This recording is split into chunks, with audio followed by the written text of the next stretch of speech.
अरे मेरा श्याम कहाँ भटकेगा जब सब जेल में हो गए। उसी समय भागवत श्रोताओं भगवान को ये बात मालूम पड़ गई है, और भगवान को जिस समय ये बात मालूम पड़ी है उसी समय सुखदेव भगवान राजा परीक्षित को सावधान करते हैं। और सुखदेव भगवान जिस समय महाराज परीक्षित को सावधान करते हैं, सुखदेव भगवान राजा परीक्षित को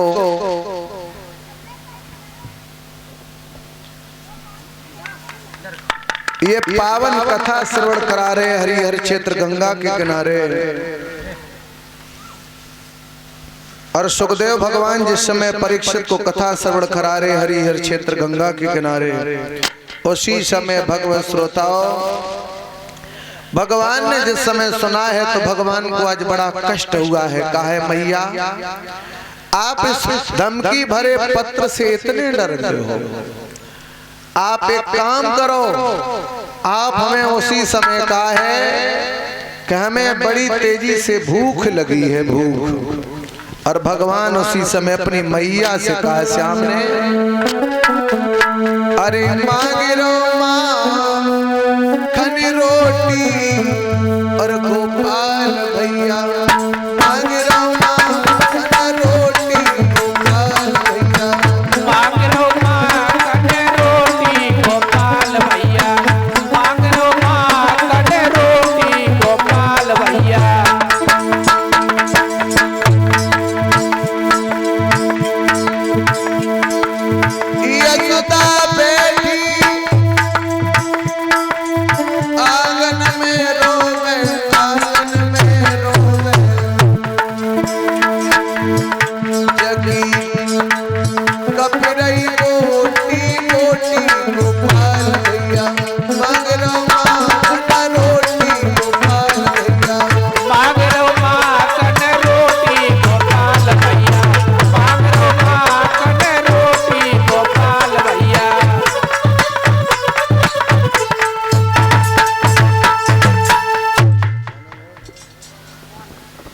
और ये मोनू भैया और उनकी धर्मपत्नी पगड़ी और पुष्पों का हार डाल के भगवान की व्यास गद्दी पर हमें सम्मान कर रहे हैं। मैं भगवान से कामना करता हूँ प्रभु आपकी जोड़ी सदा अमर बनी रहे, भगवान की सदा कृपा बनी रहे, माता पिता का समाज में सदा नाम रोशन करना यही प्रभु से प्रार्थना है।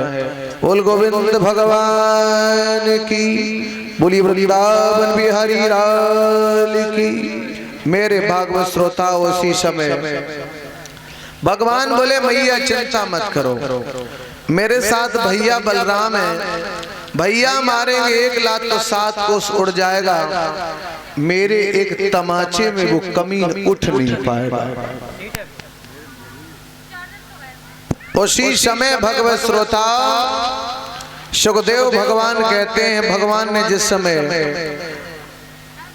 माखन मिश्री खाया, मैया यशोदा बोली बेटा अंतिम दिन है, खा लो, कल से भेंट नहीं होगी, क्योंकि तुम्हारी मैया कहीं पड़ी और तुम्हारे पिताजी कहीं पड़े होंगे। उसी समय भगवान ग्वाल बाल लेकर के और काली देह पे खेल खेलने की तैयारी बना रही है। दामा से कहा भैया दामा गेंद दे दे, दामा बोला कन्हैया गेंद तो दे देंगे, लेकिन अगर हमारी गेंद खो गई तो सब गड़बड़ हो जाएगा, सब गड़बड़। मेरी मम्मी ने गेंद बनाई है, चलो खेल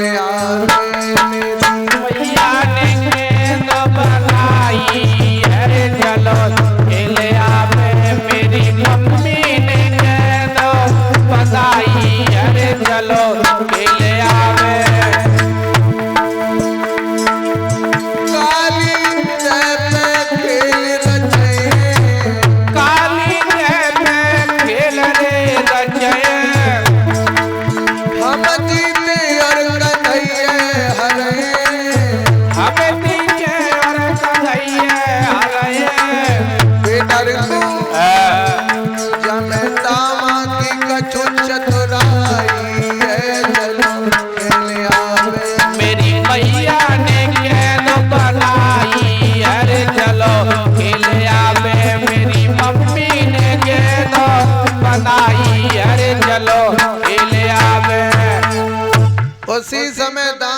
बोला कन्हैया मेरी मम्मी ने गेंद बनाई है, लेकिन इतना ध्यान रखना अगर ये गेंद खो गई तो हम अपनी भाई गेंद ले ले। सुन लियो भाई। लेकिन भैया दामा हाँ, मम्मी ने कहा एक ही गेंद बनाई है, एक ही गेंद और स्पेशल फैक्ट्री से और बन के आई है। अच्छा तो तुम्हारी मम्मी की फैक्ट्री चल रही है? अरे एक नहीं चल रही है। अच्छा अच्छा हाँ ना, तुम चक्कर में रहो। लेकिन कोई बात ना है, हाँ। हमारी गेंद रही तब तक दांत फाड़ फाड़ के खेलते रहे, और जब अपनी गेंद को नंबर आए तो शर्तें लगाने लगे। तुम्हें जब पता नहीं है इटावा में कौन सी बढ़िया फैक्ट्री चलाता है। एक बात बताएं, हाँ। कोई बात ना है, तुम्हारी अगर बही गेंद खो जाएगी तो बही गेंद दे देंगे। ऐसे नहीं दिए, पहले तिरवाचा भरो के बही गेंद दिए। मैं हाँ, सौगंध ले रहा हूँ तुम्हारी बही गेंद दे देंगे। तो ठीक है चलो। और तिरवाचा असली ना भराओ गेंद कोई सोने की नहीं थी, ठीक है? अरे बस सोने से ज्यादा सोनो है। इतनी बढ़ चढ़ के ना बातें ना करो। अरे हमें सब पता सब है। मालूम है। अरे तुम तो ज्यादा हमें पता है। आज उसी समय भगवत श्रोताओं भगवान काली दह पे पहुंच गए, और भगवान जिस समय काली दह पे पहुंच गए उसी समय हरे काली दह पे खेल आयो री मेरो बालो सो कन्हैया। काली दह पे खेलने आयो री मेरो बालो सो कन्हैया। काली दह पे खेलने आयो री मेरो बालो सो कन्हैया। अरे ग्वाली वाले सब सखा बुलाए, वाले वाले सब सखा बुलाए। कोई गेंद को खेल रचायो री मेरो बालो सो कन्हैया। काली दह पे खेलने आयो री मेरो बालो सो कन्हैया। काली दह पे खेलने आयो री मेरो बालो सो कन्हैया। अरे काहे की पट गेंद बनाई, काहे की मट गेंद बनाई। काहे को डंडा लायो री मेरो बालो सो कन्हैया। काली दह पे खेलने आयो री मेरो बालो सो कन्हैया। काली दह पे खेलने आयो री मेरो बालो सो कन्हैया। अरे रेशम की पट गेंद बनाई, रेशम की पट गेंद बनाई।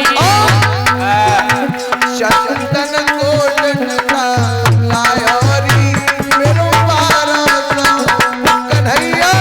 काली दह पे खेलने आयो री मेरो बालो सो कन्हैया।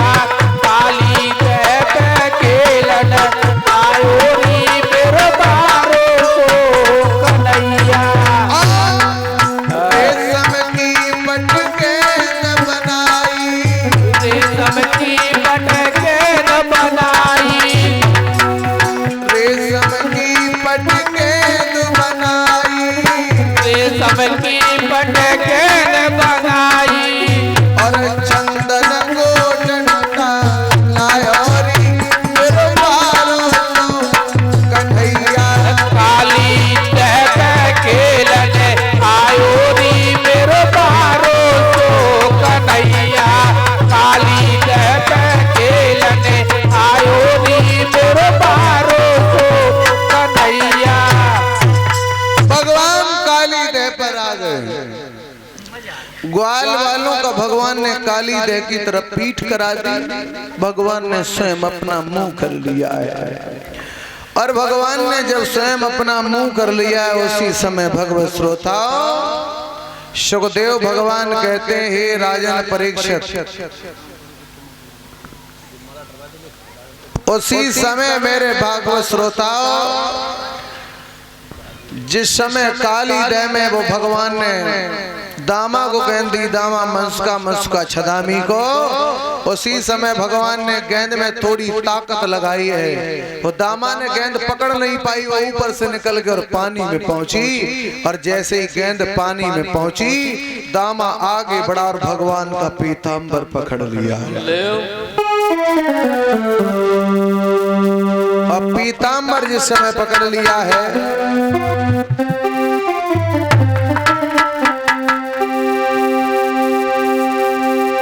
और उसी समय पीतांबर जब पकड़ लिया है तो भगवत श्रोताओं, भगवान ने कहा दामा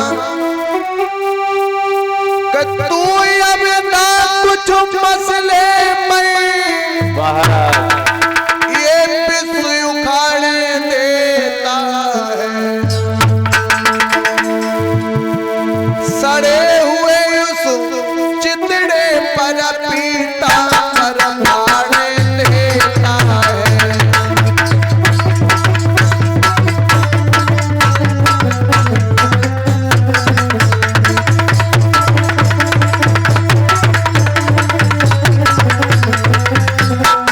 भैया दामा मेरी कमर को छोड़ दे और पगला, पहले हमारी गेंद। परिणाम मेरी बारी।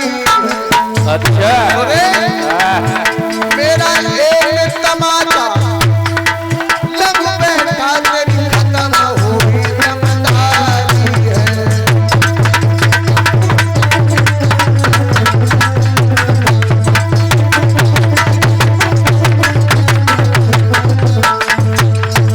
याद रखना, मेरी कमर को छोड़ दे, अगर एक तमाचा लग गया तो प्राण निकल जाएगा। सुनो, मेरे एक तमाचा मारोगे। महाराज सुन रहे हो? मेरे एक तमाचा मारोगे तो लाठी मेरी हिलती है, और अगर जो माखन खाया है तो छाछ हमें भी मिलती है।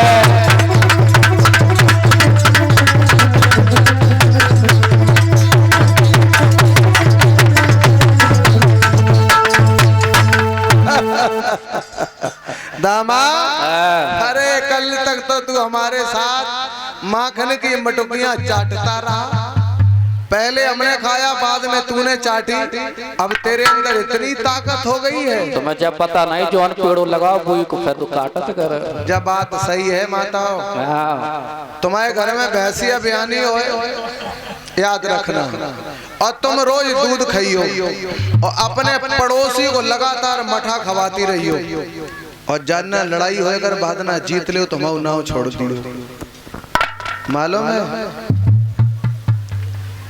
डेयरी के दूध से, डेयरी वाले दूध से कई गुना ज्यादा फायदेमंद मठा है, क्योंकि उस मठा में भी घी होता है।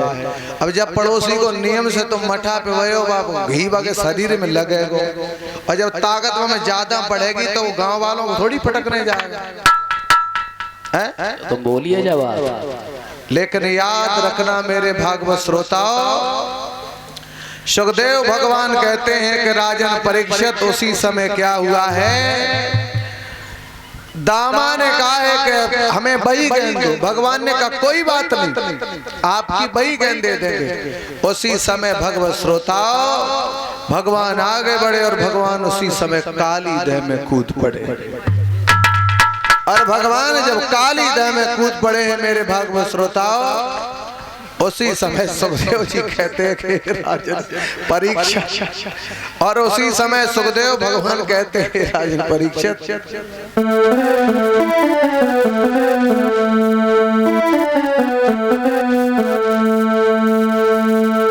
यशोदा मैया को पता लगा है कि मेरा कन्हैया काली दह में डूब गया है। भगवान काली दह में पहुंचे, जल हिलने लगा। काले सर्प की पत्नियां थी जो पति की सुरक्षा में थी, पति की सेवा में थी, उसी समय फुसकराने लगी, कहा बेटा वापस लौट जाओ। बोले क्यों? बोले हमारे पति अगर जाग गए तो किसी माँ की गोदी खाली हो जाए। भगवान बोले तुम्हारे पति में इतना बल है जो हमें परास्त कर देंगे, मेरी माँ की गोदी खाली हो जाएगी। भगवान बोले तो अपने पति से मुझे मिला। भगवान उसी समय आगे बढ़े और आगे जिस समय बढ़े तो भगवान ने काले सर्प की पूंछ पर जैसे ही पैर रखा, वो काला सर्प उसी समय भनभनाता हुआ खड़ा हो गया। और भनभनाता हुआ जिस समय खड़ा हो गया है उस समय भागवत श्रोताओं, मेरे भागवत श्रोताओं, उसी समय क्या हुआ है, यशोदा मैया इधर रो रही है, भगवान काली दे के करीब पहुंचे।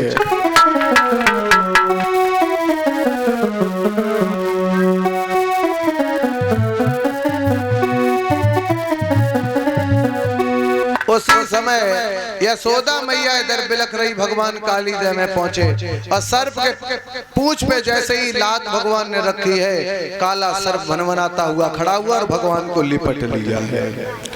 भगवान को उसी समय लिपट लिया है सुरेश। और आगे बढ़ के जैसे ही चले हैं तो कहा है भगवान ने थोड़ी ताकत लगाई, शरीर गर्म किया है। और जब ताकत लगाई और शरीर भगवान ने जिस समय गर्म किया है उसी समय भागवत श्रोता मैया यशोदा रो रही है।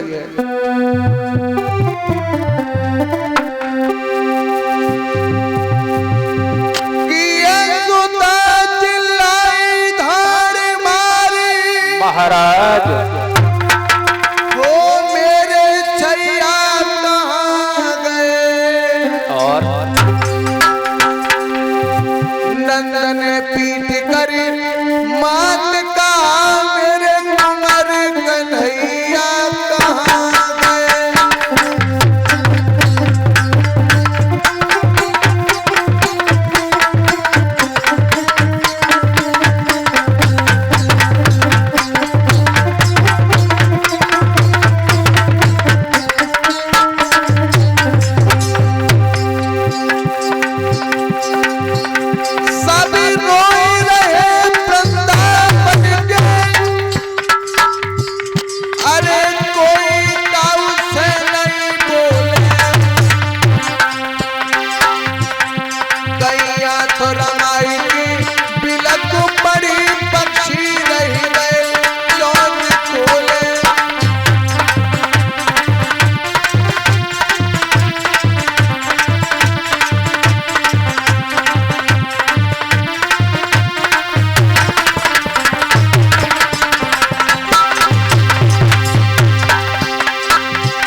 समय मेरे भागवत श्रोताओं, सुखदेव भगवान कहते हैं हे राजन परीक्षित, आज मैया यशोदा बिलख रही है और काले सर्प ने उसी समय भगवान ने नाथ लिया है। 2 छपरिया कमल के फूल और काली दह से बाहर किया है। यशोदा मैया ने दान पुण्य यज्ञ तप किया। इधर भगवान श्याम सुंदर बड़े प्रसन्न हैं, बड़े खुश हैं। और भगवान जब प्रसन्न है, बड़े खुश हैं, मेरे भागवत श्रोताओ, इधर सुखदेव भगवान राजा परीक्षित को सावधान करते हैं। इधर भगवान ने क्या किया है फिर। एक दिन ब्रज में सभी माताओं ने सुबह सुबह स्नान किया और स्नान करके अपने केसों को ऊपर बांध लिया है, ऊपर। और जब केसों को ऊपर बांध लिया है, भगवान समझ गए आज कोई पूजा होने जा रही है। और समझ लो, जब हमारे घर में माताएं जिस दिन सुबह स्नान करके अपना जूड़ा ऊपर बांध लें तो समझ लेना कोई इनकी पूजा है। अब भैया माताओं में तो हमने देखा है ऊजा पूजाएं चलती रहती हैं। कैसी मालूम है? इनके खुद की फायदा वाली कई एक पूजा चलती हैं। साली जीजा को जलेबी खवाए फिर जीजा झाले बनवाए। ऐसे कई एक चीजें माताओं में चलती रहती। नानी नाती को जलेबी खवाए तो नाती धुतिया ले। लेकिन जा कौना निकली है कि नानी एक एक मोटरसाइकिल निकलवाए के अपने नाती को दे। निकली कब जो निकली वो अपने फायदा वाली। और माताओं में अधिकतर ऐसी प्रथाएं निकलती रहती हैं। और भैया हम लोगों की जितनी पूजा है उनमें माताओं का सब में हिस्सा है। लेकिन माताओं की कछु ऐसी पूजा है जिनमें पति को कोई हिस्सा ही ना है। पति को कोई हिस्सा ही ना है। कौन सी? उसी समय माताओं में एक पूजा चलती है। कौन सी पूजा मालूम है? 5 किलो बर्फी लाओ और 10, 11, 21 इकट्ठी मिलके खींचो उसे। मालूम है कौन सी पूजा? का बोलते हैं? बोले संकटियां। बावे कथावाचक बनत है, किताब हो तो किताब में लिखो तो हमारे घर